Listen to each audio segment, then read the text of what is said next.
Just wanna love you for my whole life. Do it for you, I'ma make time.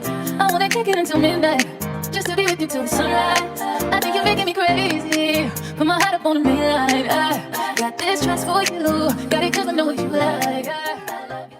You guys, we're gonna try to see if Naira let us put a little ponytail in her hair. She hates getting her hair done. But sometimes if we give her a treat, she'll let us. But I just want to come on here and I wanted to have a conversation with you guys about our last transfer. I know by now everyone saw the results from our last transfer, transfer number 5. And I just wanted to let you guys know my feelings on it. Come here, Natty girl. Come here, Natty girl. Come here, my love. Say, hey, besties. Hey, besties. Hey. Say, hey, besties. Hey, besties. Here, we have to give her the whole tub of crackers, you guys. Animal crackers. We have to give her the whole tub of crackers. That's how we're gonna get her to sit still. Or let us do her hair. But yeah, so I wanted to come on here and just give you guys my thoughts on last transfer. I'm sure you guys by now saw the results of the pregnancy test, and it was negative. And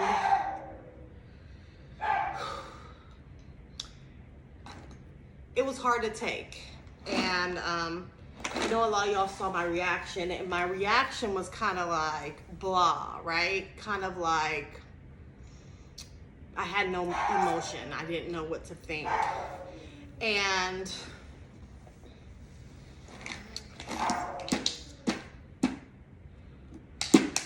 I will say this, you guys.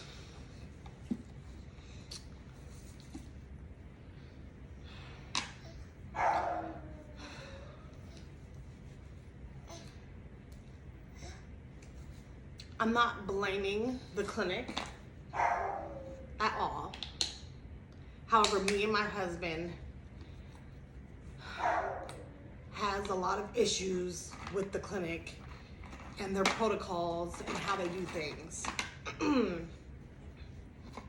We definitely do. And I will speak more on in detail what our problems were in a few more weeks, because we are currently in the process of getting our remainder embryos out of that clinic and doing consultations with new clinics. And I just want to make sure that I get my embryos out of there safely, and we can, us in that clinic can part our ways in a peaceful way, right? Get your animal. Oh, you're such a big girl. You're such a big girl. Now, everyone knows the clinic I had Nairi at was an amazing clinic. I loved it. We were there for over 3 years. And I'll say the name is CCRM. We went to the Dallas location. The doctor there is amazing. When you're there, you're not treated, everyone's not treated the same. Everyone's treated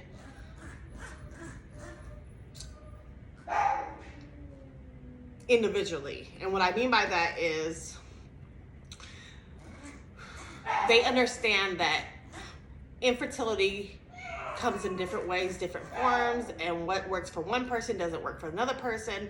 So they work hard individually to get to know you as a person, and the doctor does a lot of research to figure out what specifically you need, right? Not what the next patient needs, but what you need.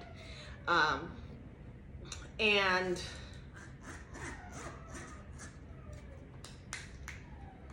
when we originally moved to San Antonio, I knew, even though we found out we were pregnant with Nairi less than a month after moving to San Antonio. Matter of fact, when we moved, we were in the middle of Nairi's transfer, and we had to drive back and forth, which was hard on us for appointments and things like that for the last part of her transfer, but it was absolutely worth it because Nairi is here. We found out we were pregnant, and I knew that we knew that even after Nairi that we were potentially want to do IVF again in the future, and it did sadden me, the thought that if I did IVF again, even though I was pregnant at the time, that I would have to change clinics because we were no longer in Dallas, and that's just too much of a drive back and forth with all the appointments and things.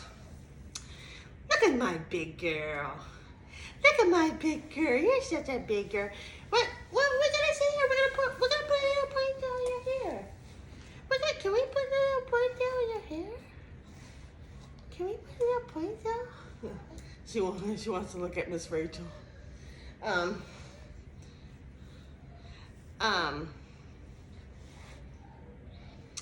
got an idea. We should turn the camera so she can face Miss Rachel. I can't have the volume on because of... Oh!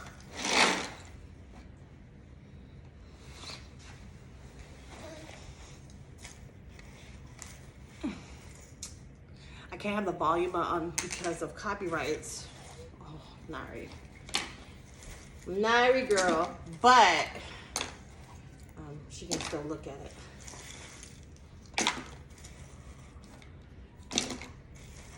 One second, and I'm gonna turn the camera. Ooh.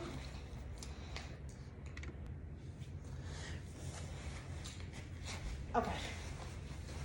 Nairi girl, back over here.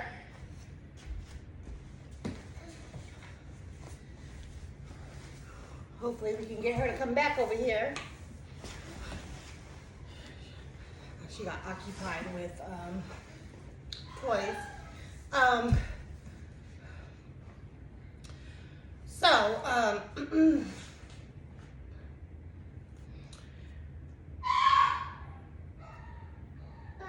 Like I was saying, you're gonna slide, Mama? Are you gonna slide? So like I was saying, it was an amazing clinic that we conceived Nairi at.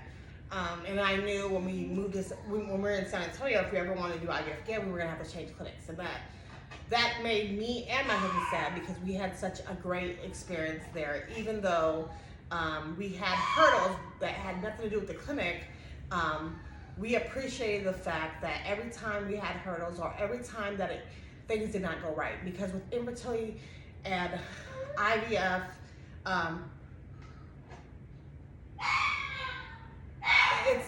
things never go right. And sorry, y'all. My son has a pug, and whenever it gets close to time for him to come home, he starts crying. Like he can sense my son when my son's coming home, and he goes to his room and he waits for him. Okay, but anyways,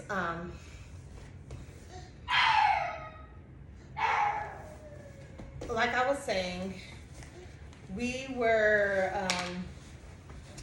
now, everyone knows my first transfer, very, very first transfer, I did get pregnant, I got my positive, but I ended up miscarrying. And immediately, because it was my first time doing IVF, and I got a positive the first time, when I ended up having a miscarriage,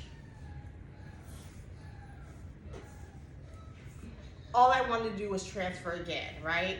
I was sad, depressed, I didn't want to leave the room, I couldn't get out of my bed, I was weak, and I felt like all I wanted to know is when can I transfer again? Because at this point, it was my first transfer, I got a positive, but I miscarried. Nope, those are rubber bands. But I miscarried, so it was like, point, I never experienced a fail. So in my head, well, if I do it again, the faster I do it, the faster I'll get pregnant, right? That's what I thought. I never experienced a fail at that point. And how that clinic did it is immediately after I had a fail, they scheduled you for a regroup appointment with your doctor. And I went to my regroup appointment, and obviously my first question was, when can we transfer again, right? And are you gonna let mommy do your hair? And when we said, when can we transfer again? My doctor said, absolutely not. Absolutely not. You cannot transfer right now. And I said, why? You know, and I'm kind of getting angry in my head. I'm like, do I need to change clinics? Blah, blah, blah, blah, right? And when I heard her response, I respected it. She said, you have perfectly good graded embryos. Your embryos are tested and very good grades. You had no problem with the transfer. You just miscarried, but the implant had no problem at all. There is no way I'm willing to transfer another embryo if there can be possible and take a chance of risking your embryo if there's could possibly be a reason that you miscarried. Because if there's a reason that you miscarried, then we can transfer embryos all day and you may miscarry and we're wasting your embryos. So I would rather do more tests on you and figure out what's the issue and try to figure out why you miscarried before we do another transfer, so that we are not transferring embryos, risking them when there could possibly be something that could prevent a miscarriage. So I respected that, right? And anyone that's done IVF would respect that as well, because as we know, our embryos are very, very expensive. And you know, the older we get, the chance we have is not good of grade of embryos, right? And I had really good graded embryos. And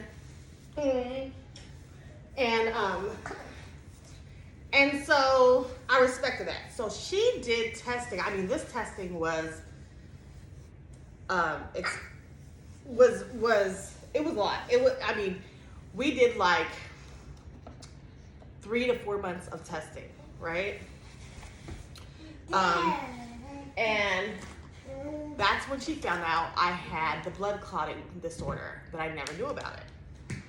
And potentially she believes that my miscarriages come from the blood clotting disorder. So that's why I started taking Levodox, right?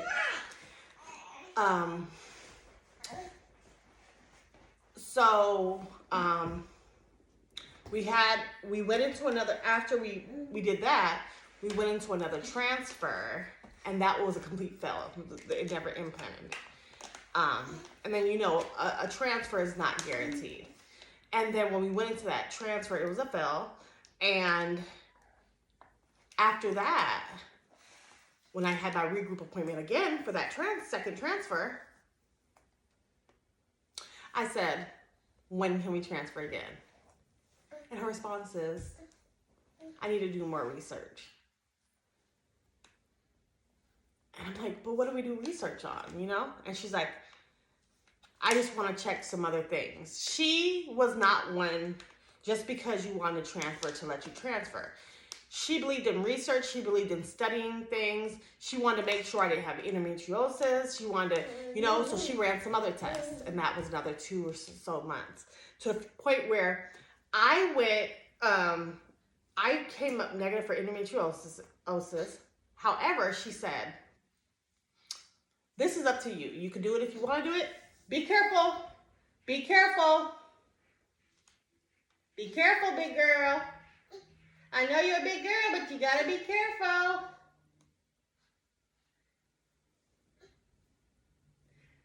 So she's so funny. um, so she's like, you came back negative for endometriosis, right? And any infections in there, right?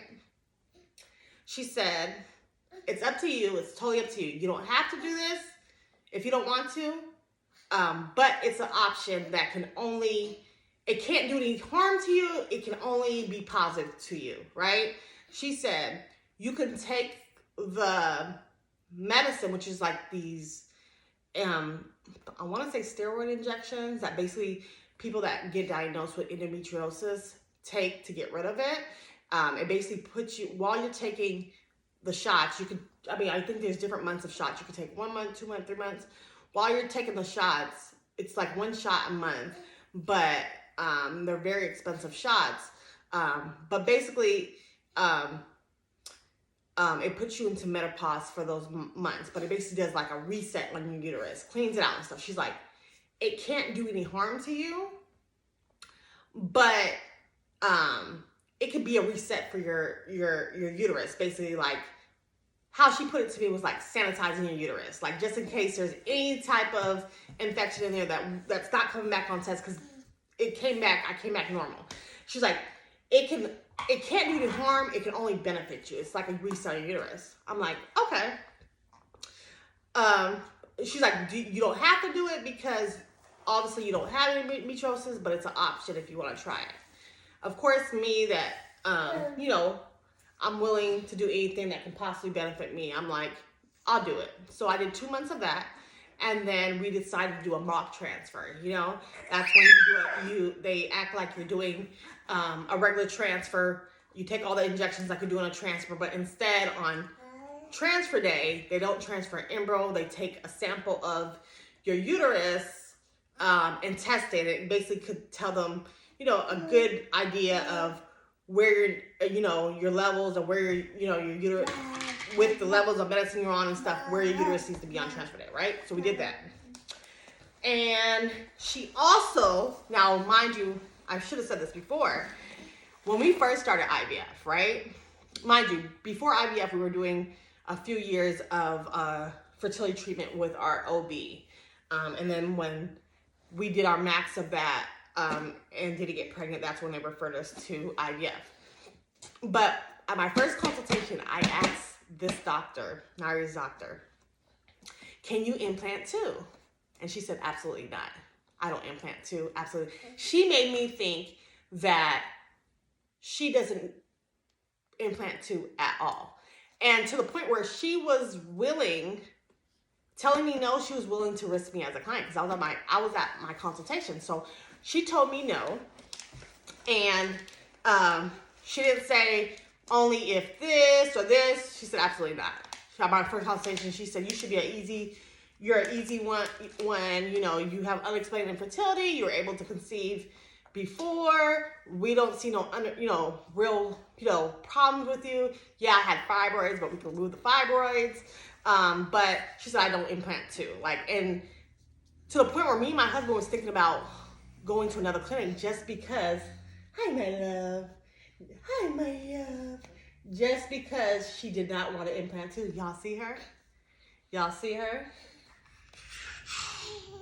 We all say she can really walk. She's just playing games with us. Are you just playing games with us, my love?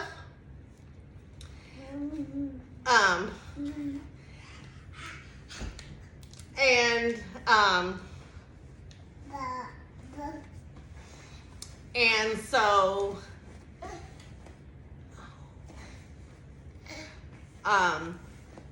me and my husband almost didn't pick her, and we're going to continue to shop around clinics because she didn't want to implant too.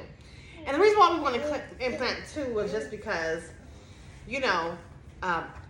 we've been trying before we got married, and we had, we were doing fertility treatment for years prior to IVF. It was a long journey for us, and if we could knock 2 out at one time in our head, we didn't know about IVF, you know, but we was like, and we could be done, then, you know, we would do that, right? We didn't know about the risk and all that kind of stuff, right? We were new to IVF at the time. But something about that doctor stood out to me at our consultation, and I just knew she was the one, right? But my only problem was I was a little disappointed she wouldn't implant too. But I said, you know what? She seems like a good doctor. It's not about her implanting too. It's about it being a good doctor, right? And I'm glad I went with her. So fast forward to where I was at before. After our second transfer, when she, you know, we did the test me for endometriosis, negative. Everything came back negative. We decided to go ahead and do the endometriosis shots, and then after that, we did a mock transfer, and then and my doctor said, and let me back up a little bit. Before we did the endometriosis testing, when I went in for my second beta, she just, usually it's the nurse that takes your blood. I had cheat tested that morning, right? So I knew it was negative that day. Right? Not that morning, I cheat tested, you know, on my Facebook Live a few days prior. So I knew going into transfer, I knew going in on test day that it was negative. And when I went in, and the nurse went to take my blood, the doctor just happened to be walking by, and she knew it was my test day, so she stuck her head in the room and put her fingers up like, it's our day, like, good luck, you know? And I shook my head, I said, it's negative. And her jaw dropped. And she then looked at the nurse, and the nurse said, she cheat tested again, right? And so, you know, they always supposed to go by beta, but she said, but they know that the pregnancy test is usually right. So she says, the doctor says to me this day, and she just walked by. And good thing she just happened to be walking by, because usually you never see her on that side. She's usually more on the surgery side. So like when you go in for, you know, regular blood work and stuff, you don't see her on that side. But just so happened passed by that side. And that day I needed some faith, because usually after beta day and you get your results, you don't speak to the doctor about that transfer until your regroup appointment for that transfer. And the regroup appointment is usually at least a week away or a couple days away, and that's just torture. You know, that those days go by slow, waiting to figure out what's next, right? And so she passed by, and when you know, she stuck her hands up, good luck or whatever, and I was like, it's negative. And she looked at the nurse, and the nurse said, she cheat tested again. And the nurse, and she looked at me and she said, well, still take your blood work, and let's hope it's a positive still. But if it's a negative, we're gonna implant 2 next time. And I looked at her, I said, I thought you said you don't implant 2. She said, no. I don't just implant 2. I got to feel that it's actually needed. She said, all your tests come back normal. Yes, you had fibroids, but they were, you know, sizes that could be removed, no problem. She said, a multiple pregnancy is high risk at itself. People that get pregnant naturally with a multiple pregnancy are at high risk from day one, no matter how easy they make that pregnancy look. They're in high risk, right? Babies born, you know, multiple babies, birth of babies is very high risk. That's why a lot of them are born very early, go to NICU and things like that. Then doing IVF puts you at a way more high risk of multiples. Just because of the medicine we take when creating these embryos, when we're doing our egg retrieval, just implanting one, it can split 2 ways, 3 ways, 4 ways. So you can implant 1 and get 4 babies. So you can implant 2 and get 8 babies, right? You already have a high risk with just implanting 1, doing IVF, of having multiples. So she said, my goal, number 1, yes, is to get you pregnant, but also my goal is to give you a safe and healthy pregnancy and bring you a healthy baby, right? which I respect. So she said, under no circumstances am I willing to put any patient under high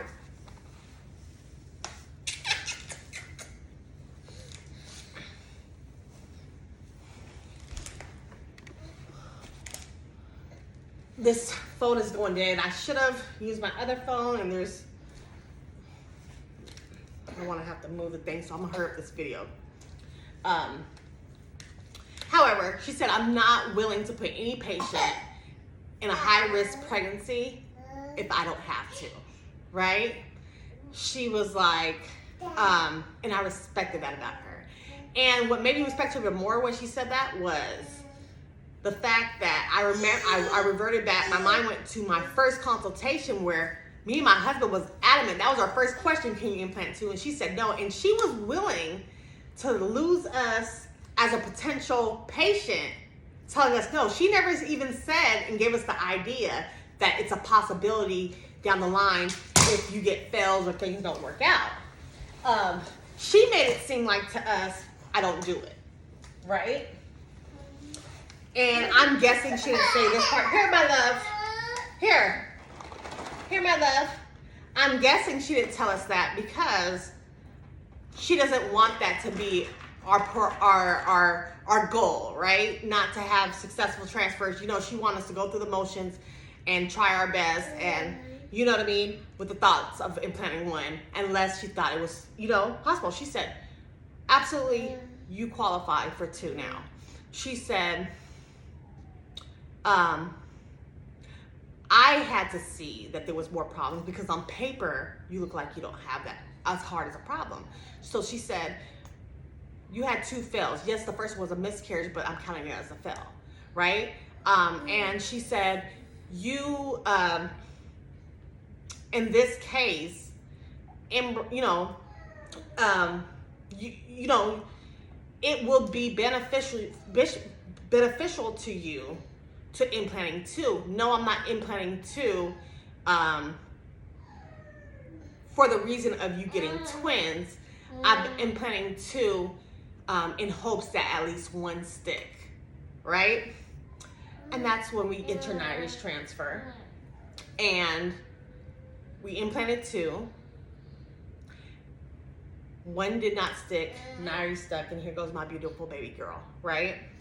Now, I was with that clinic for 3 years and did 3 transfers, right? And the reason why I've been there so long and only did 3 transfers, it's because of the research and things that she did between time that prolonged the next transfer. We could not just go into another transfer, absolutely not. But there was a lot of research. Now, do you guys recognize how fast I went? At this clinic, I just started in March was my first transfer, and we're in May, and I already had 2 transfers. Do y'all see the difference? I'm gonna do another video explaining to you what we noticed, what we started noticing our first transfer with this new clinic. And I hope Nairi doesn't knock over the camera. Oh no, Nairi! Oh no, Nairi! Can we get your hair, pretty girl? Of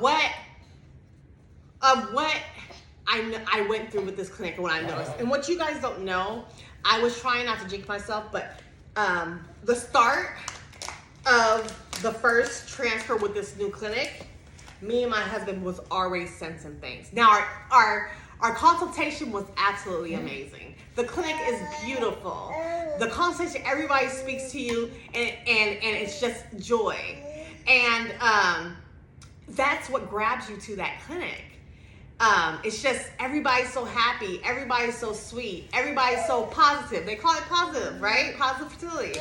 And it just grabs you. And it's funny because I spoke to a few other ladies that are part of an IVF group that also went to the same clinic, and they were having a little bad feelings about it now that they started. And we all said the same thing. What got us was on our consultation, you don't pay attention to the details. You're more paying, everybody's so positive. The clinic is so beautiful. It makes you think they gotta be great, right? They gotta be great, right? It's almost like when you go to a restaurant, right? If the restaurant is dirty and nasty inside, you may not want to eat there, right? And they might have the best food ever, right? But it's the presentation, right? But in our head, if we see one all beautiful, beautiful and nice and chandeliers, we're thinking, oh, they must have the best food, right? And we could be wrong, right? They could have the most worst food. But I thought I chose a good clinic. But like I said, after I started that first cycle, that first transfer cycle, me and my husband, we knew even before the first transfer that something was wrong with the clinic. Now, I want to make this clear. I'm not blaming my failed transfers on that clinic. No, I'm not. And that's not my issue, right? But I do think they could have done a lot different that possibly, not saying 100%, but possibly could have changed things, right? And I'll do another video and explain those things because it's very important for other people doing infertility or looking into IVF and things, the things that you need to look for in clinics, right? Again, I'm not blaming them on the fails, and I'm not saying this because I had fails, because as you guys know, I just spoke so good about CCRM where I had Nairi, and I stayed there 3 years before I even had a baby, okay? I had 2 fails with that clinic and continued to stay there and try. You understand? Like, I had a fail and didn't go into another, like, I could have left that clinic 3 years prior to Nairi. And I stuck with them because I understand that IVF is not 100%. And I know that fails are to come, and I knew that they were doing everything in their power. Does that make sense? Even though I was not getting a positive. But like I said, there will be another video and I will get into detail about a lot of things that was wrong with this clinic. And we recognized some of them, when they gave my calendar my first transfer. And things only got worse. And then we also recognized, and then we battled with, are we gonna do another transfer thing? Now, as you guys know, we had just moved our clinic. What is that?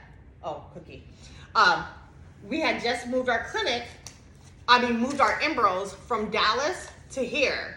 And it's not so easy to move your embryos, right? It's a cost, and you don't want to just move your embryos around.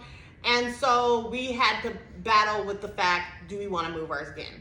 So me and my husband both said, let's give them one more try and give them the benefit of the doubt that all clinics don't do things the same, and they might have their own remedy or their own protocol or their own way that works for them that is good, right? That's what we were hoping for going into the second transfer. Like, maybe it's just the way they do things, and the way they do things work for them. And as I went into the second transfer, things only got worse. And I almost felt like I was my own doctor. I was my own nurse. I pretty much, literally, I pretty much had to give them my protocol. Literally, and we'll get into that, literally, my nurse actually asked me for my protocol for Nairi. Literally. So when I say that, I'm saying, but this is for another video. And like I said, it's going to be a long video, you guys, because it's a lot. And you guys are going to be like, oh my goodness. But I will say this. We are currently looking for other clinics, going to be doing consultations. I will video it, and I will, when we find our clinic, we will do a video on it and I have a lot of questions in my notebook for me to bring to my consultations, and we will be moving our babies out there. And that's the other thing. I want to make sure I get my babies out of that clinic before I stay too much. I need my babies out of there safely. But yeah, you guys, there was a lot of things that were very, very weird, very, very skeptical. And I went into an IVF group and put in the name. And if I would have done that before, I probably wouldn't have clicked it, because a lot of people were like, you know, I actually have a girl that been messaging me because she saw, I commented on one of the, you know, a post about them that someone said, and I kind of, you know, I related to her. And I had one girl, she inboxed me right away, so sweet, and pray my girl gets her positive. And I thought it was so sad because she never had any experience with IVF, right? And this was her first time. But she was feeling weird so she did her egg retrieval there too, but she was feeling weird. She doesn't even have experience in IVF at another place, but she knew something wasn't right. And so she had questions for me based off of my comment I made. And she was like, I would have never went forward this far. I knew something wasn't right, but who am I to confront them about anything? I don't have any experience in IVF. I've never been to another clinic. And that made me feel very sad. Because at least me, I can get up now. And yeah, I wasted 2 transfers, and I'm going somewhere else. But I have something to refer, like, to know something's not right. I've had a really good clinic that I know what they're supposed to do, what, you know what I mean? And it makes me feel sad because if this was my first clinic ever, I would think this was normal and this is the way IVF went.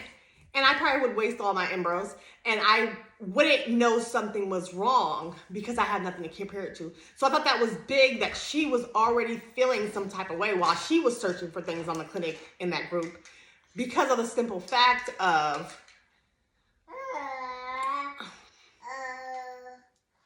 just things just didn't make sense. And she was like, how can I tell them what's right or what they should be doing when I don't have experience on it? So I thought that was very sad that for people that go there as their first ever IVF clinic, they may not be knowing that something's not right. But I will give you guys leave y'all with one thing before my next video, because I don't know if it'll be the next video or what video I'll do that, because I got a lot to talk about. But just put it this way. They never one time took my blood pressure or weight. Does that make sense? I'm going to say this again. They never one time took my blood pressure or weight. Vitals are a must. And how can you tell me how much medicine to take if you don't know how much I weigh? How can somebody my weight and somebody 100 pounds be taking the same dosage of something? Doesn't make sense, right? Anybody that's followed me in the past through the years of my IVF with Nairi at the old clinic CCRM, and you guys know I had way more appointments. I pretty much was having appointments every other day when I was in cycle. Right here, you have one, right? But not only were there a lot less appointments here, but y'all knew when I went in for my appointments over there every other day, the first thing they did was take my blood pressure and weight every single time.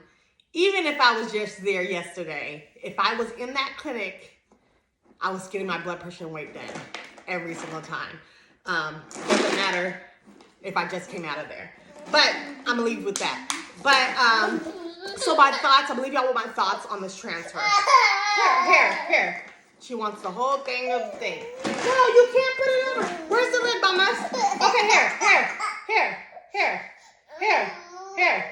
Mama's gonna make you some chicken strips. I'm making homemade chicken strips too. I have my meat cleaning right now. Okay, but this is how I feel.